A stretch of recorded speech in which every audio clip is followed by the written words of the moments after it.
It's time to get outside a bit more. Bruce and I are trying to keep ourselves from going squirrely. It's just been so unusually cold here. I know we can't complain because other parts of Canada go into the freezing zone, but we don't normally.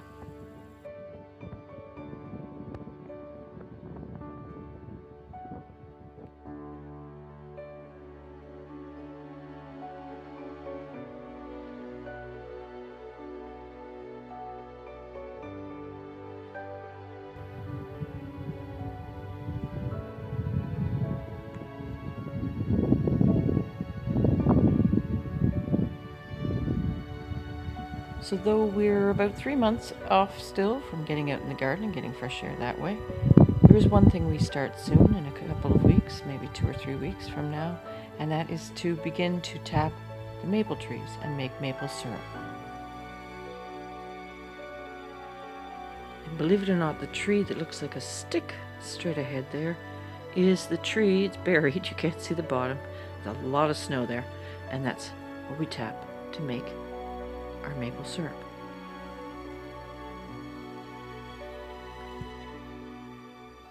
A few years ago, I got a couple of friends at work hooked, I'd say, on tapping the maple trees for syrup, or for sap. And it just occurred to me as I'm preparing for our tapping season that maybe some of you might want to know how we do it. So this is part one, because if you're interested, you just need a couple of things to be prepared for. Because once the sap starts running, depending on where you live, it could be a 1 to 2 week to 4 to 5 week period where the sap runs, depending on the weather, what's going on in your climate and the province or wherever you live. So I'm going to run through those things, and I'd love to hear if you are interested and go out and do this if you've not done it before. So you first need a maple tree. Any maple tree will do. They all produce the sap, and it all tastes the same. The sugar maple tree, if you're lucky enough to have one of those, that's the big gnarly bark one, has a much higher, I think it's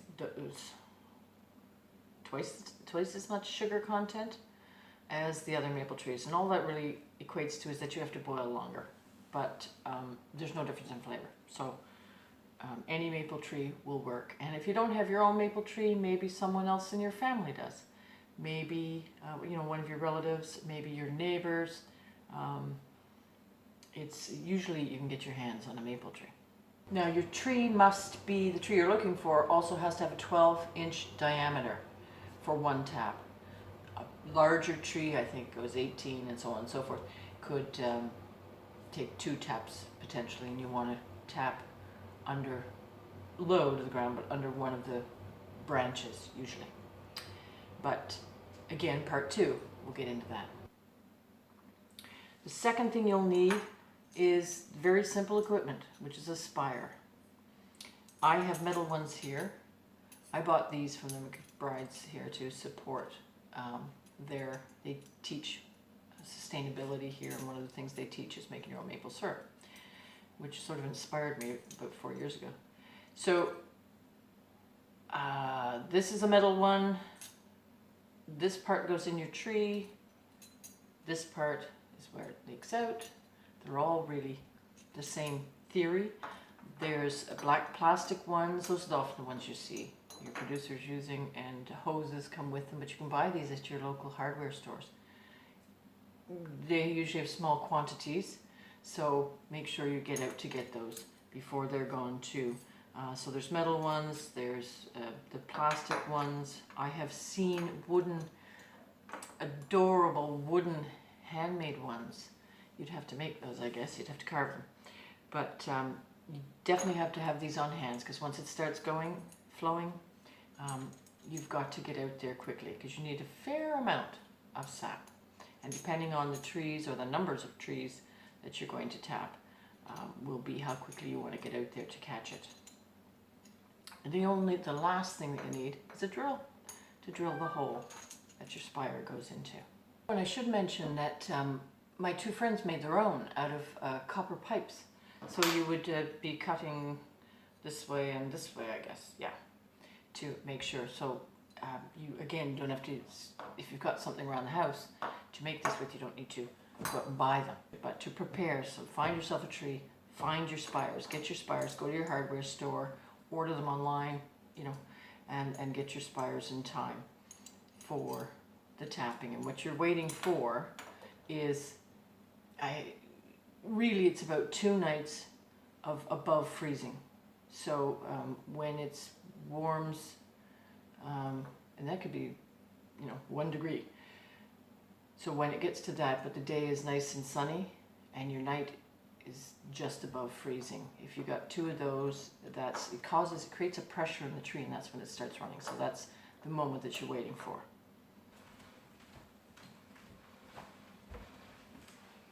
I just ran to get my phone because you may be saying to yourself, why bother? So much work with the boiling, a little bit of electricity. But I wanted to show you the difference in, and this is from the McBrides also, actually, they posted this. So the country syrup that you can buy in the grocery store, the non-pure syrup, has 146 milligrams of sodium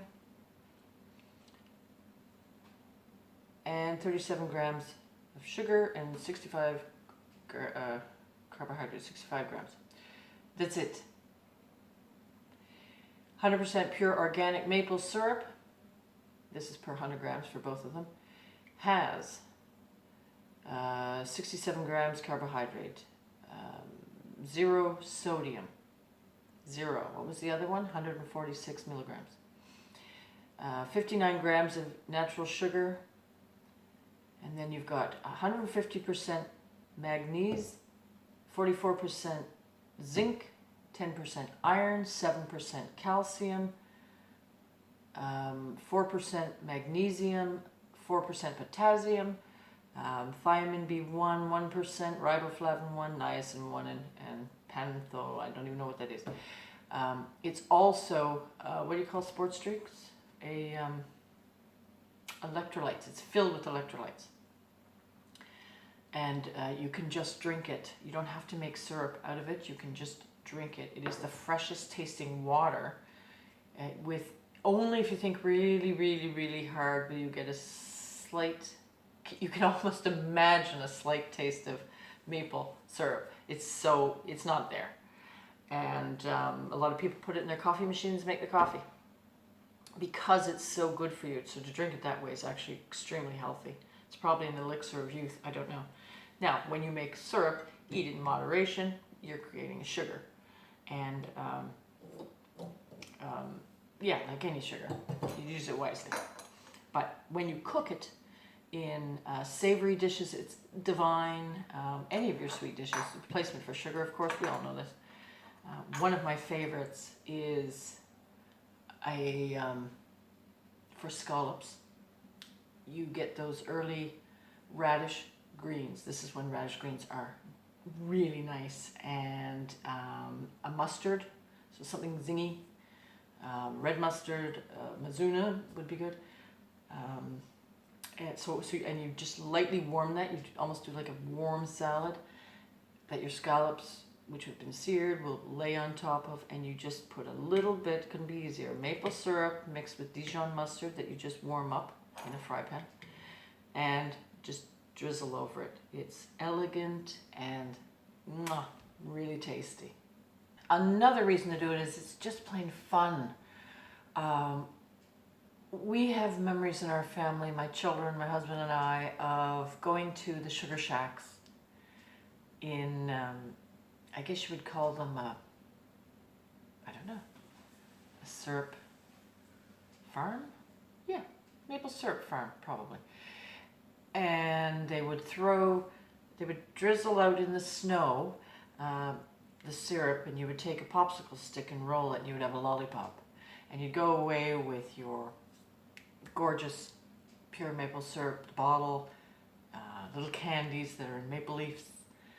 Oh, I remember those. And fudge, maple flavored fudge. Oh, it's just fun. And you know you're doing something that's sustainable. You know, it's your own jars you're using. You're not using plastic, so on and so forth. It's just fun. So give it a try. Let me know if you're going to give that a try.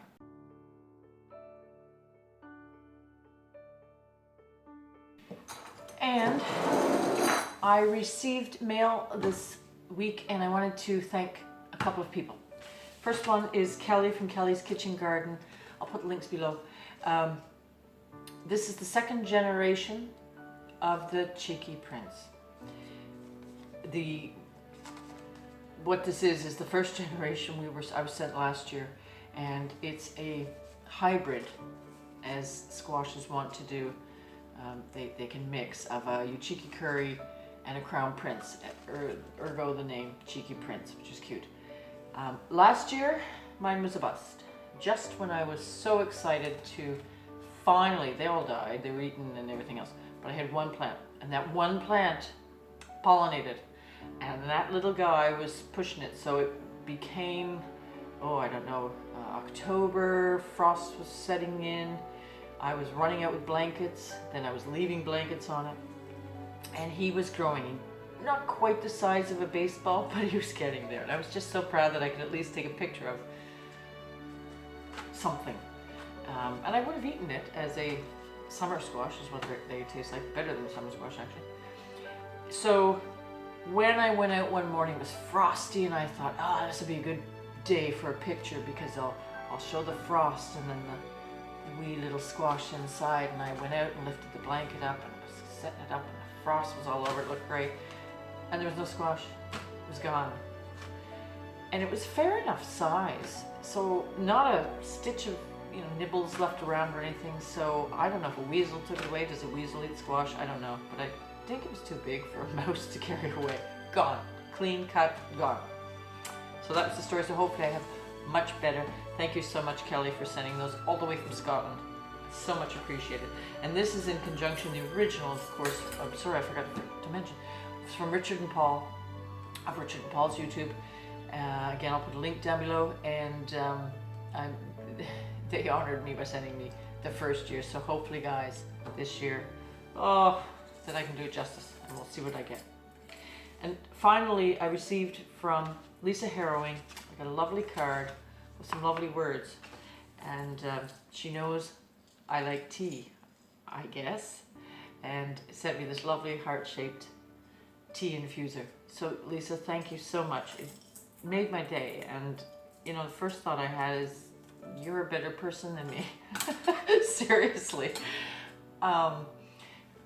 Again, this is from the UK. She's from Derbyshire, and to get up out of your chair and go to the post office, go to the post office and send someone you've never personally met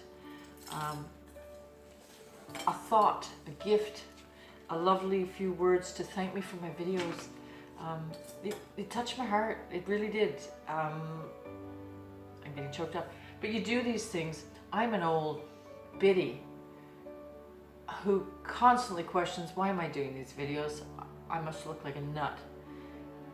I go through that all the time. I truly do. But, and I have a full-time job, and they take time to do and edit and all those silly things. And small YouTube channels, of course, there's no monetization, there's no money. And there's just days when I think, why am I doing this? And you made my day, Lisa. I just want to really thank you for sending some nice thoughts across the pond. So thanks for watching. Stay tuned for part 2 of the maple syrup. Subscribe if you're not subscribed, and you'll catch that when we actually physically get out there and I can show you what we're doing and how it is. But I really encourage you. It's fun, and it's memories, and it's yummy.